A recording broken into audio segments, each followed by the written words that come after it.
এখন মনে হয় যে আমাদের বোধহয় কোনো অংশগ্রহণ ছিল না, কেবলমাত্র বোধহয় শুধু ছাত্ররা আর কয়েকজন সমন্বয়কই বোধহয় এদের স্বাধীন করে দিয়েছে। আরেকটা জিনিসের কষ্ট লাগে, এত রক্তপাতের পর, এত ত্যাগ তিতিক্ষার পর যে উপদেষ্টা পরিষদ গঠিত হলো, এদের অধিকাংশেরই তো বিপ্লবী চরিত্র নাই।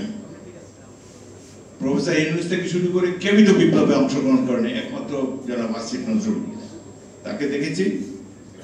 কারাভোগ করেছেন আদিলুর রহমান খান। তো এই দুজনকে ধরা যেতে পারে যে সরকারের বিরুদ্ধে সরব প্রতিবাদ মুখর তারা ছিলেন। তো বাকিদের মধ্যে অনেকে তো 11 সরকারে ছিলেন, সর্বশেষ একজন রাষ্ট্রদূত ছিলেন, এই শেখ হাসিনার রাষ্ট্রদূত ছিলেন, এখন উপদেষ্টা পরিষদে আছেন। যদিও বিপ্লবে উৎপাদন সম্পর্কের পরিবর্তন হওয়া উচিত, প্রজা রাজা হবে, রাজা প্রজা হবে, এই ধরনের সিস্টেম হলে, এই ধরনের পরিবর্তন যখন হয় উৎপাদন সম্পর্কে, সেটাকে বিপ্লব বলে। কিন্তু যাই হোক, তবুও একটা জনগণের অভ্যুত্থান সেখানে হয়েছে। সেখানে অভ্যুত্থানের মূল চরিত্র কি ছিল?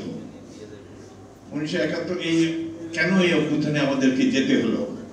যদি 71-এর পরে এই যে শাসক গোষ্ঠী যদি জনগণের উপরে ন্যায় বিচার করত জনগণের সাথে, তাহলে তো এটির কোনো প্রয়োজন ছিল না। যদি গণতন্ত্রকে নির্বাসনে না পাঠানো হতো, তাহলে তো সাধারণ মানুষের রাজপথে নামার প্রয়োজন ছিল না।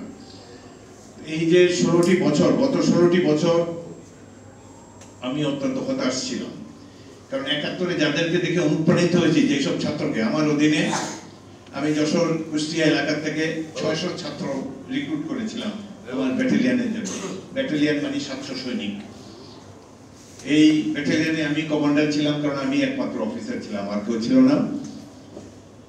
এই 600 জনকে যে রিক্রুট করেছিলাম, এরা সাধারণ ছাত্র, জীবনে একটা রাইফেল টাচ করে দেখেনি। তাদেরকে 1.5 মাসের ট্রেনিং দেওয়ার পরে দুর্ধর্ষ মুক্তিযোদ্ধা পরিণত হলো, অত্যন্ত দুঃসাহসী সৈনিকে রূপান্তরিত হলো। পাক বাহিনীর উপরে তারা ঝাঁপিয়ে পড়লো, মাইনফিল্ড অতিক্রম করে, শত্রুর মুহুর্মুহু কামানের গোলা অতিক্রম করে, শত্রুর ট্রেঞ্চে গিয়ে হাতাহাতি যুদ্ধ করেছে এই সাধারণ ছাত্ররা, গ্রামে গঞ্জের খালি পায়ে গেঞ্জি লুঙ্গি পরা এই তরুণেরা।